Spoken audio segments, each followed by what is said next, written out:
Hello बच्चों, बहुत बहुत स्वागत है आपका माय सर जी मैथ्स के इस चैनल पे। मैं हूं आपका इंस्ट्रक्टर सौरभ शुक्ला और आज हम लोग देखने वाले हैं 6th क्लास की मैथमेटिक्स में चैप्टर नंबर 6 फ्रैक्शंस।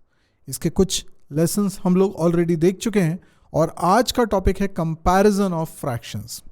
पिछले कुछ लेसन से हम लोगों ने कुछ फ्रैक्शन के बारे में ऐसी चीज़ें सीखी थी जिनसे हम दो फ्रैक्शन का इजीली कंपैरिजन कर सकते हैं। जैसे हम फ्रैक्शंस को सिंप्लीफाई कैसे करें, ये हम लोगों ने समझा था, तो वो बड़ा इंपॉर्टेंट है यहाँ पर। तो पहले तो हम बात करते हैं कि फ्रैक्शंस को कंपेयर करने का क्या मतलब है। जैसे हमारे पास दो अलग अलग फ्रैक्शंस हैं, 1/3 एंड 2/3।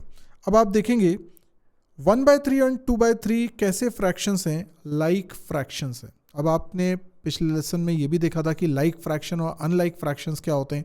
जिन फ्रैक्शंस के डिनोमिनेटर सेम होते हैं, यानी नीचे वाली संख्या बराबर है, तो ये कहलाते हैं लाइक फ्रैक्शंस। और लाइक फ्रैक्शंस को कंपेयर करना बहुत आसान होता है। जैसे ये 1/3 है, तो इसका मतलब क्या हुआ कि 3 सेक्शन में से 1 सेक्शन शेडेड है, और 2/3 का मतलब क्या है, 3 सेक्शंस में से 2 सेक्शंस शेडेड है। तो ऑब्वियसली ग्रेटर कौन होगा, जिसमें ज़्यादा शेडेड होंगे। नंबर ऑफ टोटल सेक्शंस तो दोनों में सेम है क्योंकि ये लाइक फ्रैक्शंस हैं, दोनों में 3 हैं, लेकिन 2 पोर्शन इसमें शेडेड है। इसलिए हम इजीली कंपेयर करके बता सकते हैं और हम कह सकते हैं कि 2/3 ग्रेटर है 1/3 से। तो हम सिंपल बोलें, in like fractions greater is the numerator, greater is the fraction. यानी यहां पर जिसका न्यूमरेटर बड़ा है वो बड़ा है, लेकिन ये कब है, जब लाइक फ्रैक्शन है। अनलाइक फ्रैक्शन के लिए ऐसा नहीं करेंगे। अनलाइक फ्रैक्शन के लिए क्या होगा वो भी हम देखेंगे, लेकिन पहले जरा थोड़ी सी प्रैक्टिस कर लेते हैं। आप वीडियो को पॉज करके इन 3 सवालों को यहाँ पर सॉल्व करने की कोशिश करिए, उसके बाद फिर वीडियो को रिज्यूम करिएगा। मैं इसके आंसर आपको बता रहा हूँ। देखिए, कंपेयर करना है हमें फ्रैक्शंस को। पहला सवाल है 2/7 एंड 4/7, क्या ये लाइक फ्रैक्शंस है? यस, ये लाइक फ्रैक्शंस है क्योंकि इनके डिनोमिनेटर सेम है। तो जिसका न्यूमरेटर बड़ा है वो बड़ा है, यानी कि 4/7 इज ग्रेटर देन 2/7। दूसरे सवाल में भी लाइक फ्रैक्शंस दिए हुए हैं क्योंकि डिनोमिनेटर दोनों में 11 है। यहां पर कौन सा न्यूमरेटर बड़ा है? 5 बड़ा है, इसका मतलब ये वाला फ्रैक्शन बड़ा है। देन हमारे पास फिर से लाइक फ्रैक्शंस हैं, दोनों में डिनोमिनेटर 8 आ रहा है। अब ग्रेटर वैल्यू किसकी है न्यूमरेटर में? 7, तो इसलिए पहला वाला फ्रैक्शन ग्रेटर होगा। तो बहुत इजी था ये। चलिए अब अनलाइक फ्रैक्शंस की भी बात करते हैं, और इनका जब कंपैरिजन करना होगा तो थोड़ा सा आपको कैलकुलेशन करना पड़ेगी, कुछ स्टेप्स करनी पड़ेंगी, तब जाके आप आंसर कर सकते हैं। तो बेसिकली कॉन्सेप्ट ये है कि अगर आप अनलाइक फ्रैक्शंस को कंपेयर कर रहे हो तो पहले उसे लाइक फ्रैक्शन बनाओ। अब लाइक फ्रैक्शन कैसे बनाएंगे? लाइक फ्रैक्शन बनाने के लिए हम इन दोनों का एलसीएम लेंगे। किन दोनों का? डिनोमिनेटर्स का, क्योंकि ये दोनों सेम नहीं है। सेम नहीं है इसका मतलब है ये लाइक फ्रैक्शंस नहीं है। तो इन्हें लाइक फ्रैक्शन बनाना है, मतलब इन दोनों के डिनोमिनेटर को सेम बनाना है। तो 3 और 4 का सबसे पहले एलसीएम निकालिए। तो आप देखते हैं कि एलसीएम ऑफ 3 एंड 4 कितना आता है? 12 आता है। 3 एंड 4 का एलसीएम 12 आता है। तो आपको डिनोमिनेटर 12 बनाना है। अब 12 बनाने के लिए 2/3 में आप कितने का मल्टीप्लाई डिनोमिनेटर में करेंगे कि 12 बन जाए? तो ऑब्वियसली 4 का मल्टीप्लाई करेंगे तब जाके ये 12 बनेगा। पर आप जानते हैं किसी भी फ्रैक्शन की वैल्यू को चेंज ना करना है तो आप सेम नंबर से ऊपर भी मल्टीप्लाई करिए, नीचे भी और ऊपर भी सेम नंबर से अगर मल्टीप्लाई कर रहे हैं तो फ्रैक्शन की वैल्यू चेंज नहीं हो रही है। तो 2 इंटू 4 कर रहे हैं तो ये 8 आ गया। तो 8/12 और 2/3 सेम बात है। इसी तरीके से 3/4 को हमें डिनोमिनेटर जो कि 4 है इसको 12 बनाना है। तो हम इसमें 3 का मल्टीप्लाई करेंगे तो हमें ऊपर भी 3 का मल्टीप्लाई करना पड़ेगा। तो ये हो जाएगा 9/12। देखिए मैंने दोनों को लाइक फ्रैक्शन बना लिया है, दोनों के डिनोमिनेटर सेम कर लिए हैं। तो सेम करने का तरीका क्या है? पहले एलसीएम निकालिए डिनोमिनेटर्स का, जो नंबर आए वो होगा डिनोमिनेटर ऑफ लाइक फ्रैक्शंस। तो वो बनाने के लिए आपको किस नंबर का मल्टीप्लाई करना है वो देख लीजिए, और वो नीचे भी मल्टीप्लाई करना है, ऊपर भी मल्टीप्लाई करना है सेम। तो अब इन दोनों में आप इजीली बता सकते हैं कि ग्रेटर कौन सा है। तो आपने कहा कि ये 9 जो है वो ग्रेटर है, क्योंकि हम जानते हैं लाइक फ्रैक्शंस में न्यूमरेटर जिसका बड़ा है वो फ्रैक्शन बड़ा है। तो 9/12 बड़ा है, तो इसका मतलब 9/12 is as good as 3/4, 8/12 is as good as 2/3। इसका मतलब अगर 9/12 8/12 से बड़ा है, इसका मतलब 3/4 बड़ा है 2/3 से, तो हम इजीली आंसर बोल सकते हैं। तो आपको इतना काम करना पड़ेगा। अब इसी चीज को मैंने लिख दिया, जो मैंने करके बताया ना वही मैंने लिख भी दिया है। क्या लिख रहा हूं? इन अनलाइक फ्रैक्शंस, पहले first convert the fractions into like fractions. सबसे पहले आपको क्या करना पड़ेगा? जो अनलाइक फ्रैक्शंस है उनको लाइक फ्रैक्शंस में कन्वर्ट करना होगा। इसके लिए क्या करेंगे? आप पहले एलसीएम निकालेंगे डिनोमिनेटर्स का, और उसके बाद make the denominators of both fractions same. वो बनाने के लिए आपने मल्टीप्लाई किया था। Now you can compare as they become like fraction. अब आप उसको इजीली कंपेयर कर सकते हो क्योंकि अब वो लाइक फ्रैक्शंस हो गए। तो चलिए थोड़ा सा प्रैक्टिस कर लेते हैं। यहाँ पर आपको बताना है इन दोनों फ्रैक्शन में से बड़ा कौन है, इन दोनों में से कौन सा बड़ा फ्रैक्शन है। वीडियो पॉज करिए, सवाल को सॉल्व करिए, जब आंसर आ जाए उसके बाद वीडियो को रिज्यूम करिएगा। चलिए तो अब मैं इसको करके बताता हूँ सॉल्व। यहाँ पर हमारे पास 3/7 है और 4/9 है, तो हमें 7 और 9 का एलसीएम लेना है। LCM of 7 and 9। अब क्या होता है एलसीएम इन दोनों का? तो 63 होता है। यस, इन दोनों का एलसीएम 63 होता है, बिकॉज इन दोनों में कोई कॉमन फैक्टर नहीं है 1 के अलावा, तो दोनों का मल्टीप्लाई करके भी आप बता सकते हो। अगर कोई दो नंबर में कॉमन फैक्टर ना हो तो आप उन दोनों नंबर का मल्टीप्लाई कर सकते हो, बिकॉज हमें एक प्रॉपर्टी मालूम है कि कोई भी दो नंबर हैं उनका प्रोडक्ट उनके एलसीएम और एचसीएफ के प्रोडक्ट के बराबर है। तो अगर एचसीएफ 1 है तो उन दोनों नंबर्स का प्रोडक्ट एलसीएम के बराबर ही होगा। यस, नहीं समझ में आई बात मैंने क्या बोला? मैंने कहा, ध्यान से समझिएगा मैं क्या बोल रहा हूँ आपसे। मैं कह रहा हूँ कोई दो नंबर है ए और बी, इन दोनों का मल्टीप्लाई करूँगा तो वो उसके एलसीएम और एचसीएफ का मल्टीप्लाई होगा। ठीक है। अब अगर मैं एचसीएफ, ठीक है। अब अगर एचसीएफ 1 है, मतलब वो ऐसे दो नंबर है जिनका कॉमन फैक्टर 1 ही है, तो फिर क्या होगा? अगर ये 1 है, अगर एचसीएफ 1 है तो फिर एलसीएम इंटू 1 तो एलसीएम ही होगा ना। एनीथिंग मल्टीप्लाई बाय 1 वो नंबर ही रहेगा। तो a into B equals to क्या हो जाएगा? एलसीएम। तो इसलिए मैंने 7 और 9 का एलसीएम इन दोनों का मल्टीप्लाई करके निकाल दिया, क्योंकि इनका एचसीएफ मुझे 1 मिल रहा है। चलिए अब ये बात समझ में आ गई। अब एलसीएम ऑफ 7 एंड 9 63 आ गया। अब इन दोनों नंबर में 3/7 और 4/9 दोनों को आप क्या कर सकते हो? मैं इसको एडजेसेंट लिख दूं, ठीक है। दोनों को आप क्या कर सकते हो? कन्वर्ट कर सकते हो लाइक फ्रैक्शन बनाने के लिए। तो आप क्या करोगे? 3/7 में मल्टीप्लाई करोगे 9/9 का, और 4/9 में आप मल्टीप्लाई करोगे 7/7 का। तो क्या होगा? 9 3 27 और नीचे आ जाएगा 63।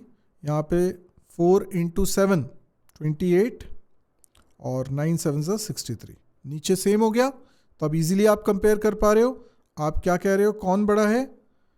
28 बड़ा है 27 से, मतलब 4/9 बड़ा है 3/7 से। तो इजीली आप कंपेयर कर सकते हो और कह सकते हो कि 4/9 इज ग्रेटर। ठीक है। अब 2/3 और 11/13 इसको भी ऐसे ही करते हैं। इसमें भी एलसीएम क्या आएगा? इसमें भी एलसीएम क्या आएगा? एलसीएम ऑफ 3 एंड 13 दोनों का मल्टीप्लाई ही होने वाला है। तो बेसिकली 39, क्योंकि दोनों में कोई फैक्टर कॉमन नहीं है अदर देन 1, तो इन दोनों का मल्टीप्लाई किया तो 13 इंटू 3 करते हैं तो 39 हो जाता है। तो 39 बनाना है आपको। तो 2/3 और 11/13 ये दो नंबर हैं। तो आप क्या करो? इसमें मल्टीप्लाई करो 13 का, तो ऊपर भी मल्टीप्लाई करोगे 13 का। इसमें मल्टीप्लाई करो 3 का, तो ऊपर भी मल्टीप्लाई करोगे 3 का। तो ये नंबर बन जाएगा 26/39 और ये नंबर बन जाएगा 33/39। क्लियरली समझ में आ रहा है कि 33 बड़ा है 26 से, क्योंकि डिनोमिनेटर तो सेम हो चुका है। तो न्यूमरेटर देखेंगे तो ये ग्रेटर है, इसका मतलब ये ग्रेटर है, इसका मतलब ये ग्रेटर है। ठीक है। तो 11/13 ग्रेटर है। चलिए एक और सवाल करते हैं। यहां पर आपको अरेंज करना है इन फ्रैक्शंस को असेंडिंग ऑर्डर में। तो इसके लिए क्या करना पड़ेगा, सभी को लाइक फ्रैक्शन बनाना पड़ेगा। तो वैसे तो देखो तो ये लाइक ही है, बस एक थोड़ा सा अलग जा रहा है, तो इसको भी मैं लाइक फ्रैक्शन बना लेता हूं। तो अब प्रॉब्लम क्या है कि इन सबको सेम बनाना पड़ेगा, सबके डिनोमिनेटर को सेम बनाना पड़ेगा, तो हमें इनका एलसीएम ले लेना चाहिए। तो LCM of all the denominators कितना हो जाएगा? 15 और 20 का आप एलसीएम निकाल सकते हो, तो वो हो जाना चाहिए 60।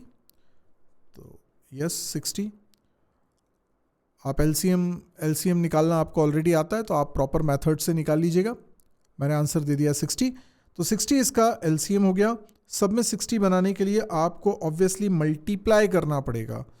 तो 1/20 में आप मल्टीप्लाई करोगे, देखो मैं लिख देता हूँ, 1/20 में मल्टीप्लाई करोगे 3 का, तब जाके 60 आएगा। इसी तरीके से 7/20 में आप मल्टीप्लाई करोगे 3 का, फिर 4/20 है, इसमें भी मल्टीप्लाई करोगे 3 का, फिर 3/15 है, इसमें मल्टीप्लाई करोगे 4 का, तब जाके 60 आएगा ना। 15/20 में मल्टीप्लाई करोगे 3 का, 9/20 में मल्टीप्लाई करोगे 3 का। सबके डिनोमिनेटर सेम बनाने, तो क्या हो जाएगा, ये हो जाएगा 3/60, ये हो जाएगा 21/60, ये हो जाएगा 12/60, ये हो जाएगा 12/60, यस ये भी 12 आ रहा है। देन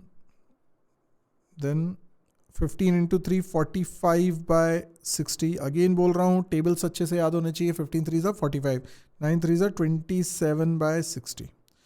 अब इसमें इजीली हम बता सकते हैं कौन पहले आएगा, ठीक है। तो सबसे छोटा कौन है, देखो मैं इसके हिसाब से अरेंज कर रहा हूँ। इन सब में सबसे छोटा कौन है, न्यूमरेटर देख लीजिए, सबसे छोटा 3, तो ये वाला मतलब ये एक्चुअल में इसके इक्विवेलेंट है, तो 1/20 सबसे पहले आना चाहिए। तो 1/20 सबसे पहले लिख लिया। उससे बड़ा कौन दिख रहा है आपको, 3 से बड़ा कौन है, 3 से जस्ट बड़ा कौन है, 12 है, 12 वाले दोनों हैं, तो ये दोनों हम लिख सकते हैं। तो 4/20 एंड 3/15 ये दोनों लिख लिए। इन दोनों को किसी भी ऑर्डर में लिख दो, कोई दिक्कत नहीं है, क्योंकि ये दोनों इक्वल है। अगला क्या है, 21 आ रहा है ना। 21 मतलब 7/20, 7/20। देन अगला है 27, तो 9/20।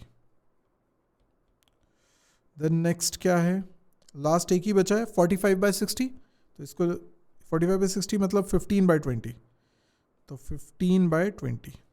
So this is the sequence, this is the arrangement in ascending order of these given fractions. Got it? एक और करते हैं, चलिए अरेंज करिए फ्रैक्शंस को असेंडिंग ऑर्डर में। अब ये अनलाइक फ्रैक्शंस है, अगेन इनका एलसीएम लीजिए। एलसीएम लेना पड़ेगा 3, 5, 20 और 6 का। क्या होगा एलसीएम? आप चाहें तो वीडियो को पॉज करके पहले इसको सॉल्व कर लीजिए, उसके बाद फिर सॉल्यूशन मेरा सुनिए, ठीक है। मैं तो सॉल्यूशन बता रहा हूँ। एलसीएम ऑफ 3, 5, 20 एंड 6, इनका एलसीएम क्या होगा? एलसीएम आप प्रॉपर तरीके से निकालिए, पर यहाँ पे मुझे दिख रहा है 3 और 5 दोनों प्राइम नंबर है, तो इसका तो 15 हो जाएगा। 15 और 20 का अभी हम लोगों ने निकाला था 60 हो जाएगा। 60 और 6 का 60 ही रहेगा, क्योंकि 6 के टेबल में आता है 60, तो 60 ही आएगा। तो इसमें भी 60 ही बनाना है मुझे। तो 60 बनाने के लिए मैं क्या करूँगा, मैं डायरेक्ट लिख रहा हूँ। 3 में मल्टीप्लाई किया होगा मैंने 20 का, तब जाके 60 आया होगा। तो ऊपर भी 20 का मल्टीप्लाई करूँगा तो ऊपर 40 हो जाएगा। 1/5 है, तो नीचे 60 बनाने के लिए मैंने 12 का मल्टीप्लाई किया, तो ऊपर भी 12 का मल्टीप्लाई करूँगा, तो 1 × 12 तो 12 ही होगा। फिर 11/20 है, नीचे 60 बनाने के लिए आप 3 का मल्टीप्लाई कर रहे होगे, तो ऊपर भी 3 का मल्टीप्लाई करो। और 5/6 में आप 60 बनाने के लिए 6 को 60 बनाने में 10 का मल्टीप्लाई कर रहे हो, तब जाके आप 60 बन रहा है, तो ऊपर भी 10 का मल्टीप्लाई करोगे तो 50/60 होगा। अब ये देखो, आप सारे डिनोमिनेटर सेम हो गए, तो जो वैल्यू सबसे छोटी है वो सबसे पहले आएगी। तो हम देख रहे हैं यहाँ पर आप देख सकते हो कि सबसे छोटी वैल्यू कौन सी है, 12। तो 12 मीन्स ये 1/5 वाला, तो 1/5 सबसे छोटा है। उसके बाद 33 है, 33 मतलब 11/20। उसके बाद 40 है मतलब 2/3, और सबसे बड़ा है 50/60 यानी कि 5/6, ये सबसे बड़ा है। तो ये हमने अरेंज कर दिया इन फ्रैक्शंस को। आई होप अब आप दो फ्रैक्शन को ईजिली कंपेयर कर पा रहे होगे। तो अगर आपको वीडियो पसंद आ रहे हैं तो लाइक करिए, जितना ज़्यादा हो सकता है आप इसको अपने दोस्तों के बीच में शेयर करिए, अपने क्लास में लोगों को बताइए कि इस तरह का चैनल है, यहाँ पर आपको पूरा कंटेंट मिलेगा 6th क्लास का, मैथमेटिक्स का, 6th 7th 8th 9th 10th सब कुछ मिलेगा, तो आगे भी काम आने वाला है। तो सब्सक्राइब तो कर ही लीजिए, साथ में कमेंट देकर बताइए कि आपको ये चैनल कैसा लग रहा है, आप और क्या चाहते हैं। अगर आपको कोई चीज़ पसंद नहीं आ रही है या पसंद आ रही है और आप इसमें कोई थोड़ा बहुत चेंज चाहते हैं कि सर ऐसा नहीं ऐसा बताओ तो और मज़ा आएगा, तो आप वो भी मुझे सजेशन कमेंट बॉक्स में दे सकते हैं, मैं पूरी कोशिश करूँगा। और यदि आप अभी स्कूल में हैं तो कमेंट देते वक्त आप बता सकते हैं कि मैं अभी 6th क्लास में हूँ या 7th क्लास में हूँ या 8th क्लास में हूँ, या फिर अगर आप कॉलेज में हैं या आप कॉम्पिटिटिव एग्ज़ाम की तैयारी कर रहे हैं तो कमेंट देकर अगर आप ये भी बता देंगे तो मेरे को ये समझने में आसानी होगी कि जो ऑडियंस है वो क्या चाह रही है, और मैं उसके हिसाब से कंटेंट बना सकता हूँ। ठीक है, तो इतना हेल्प आप करिए। आज के लिए इतना ही, थैंक यू, गुड बाय।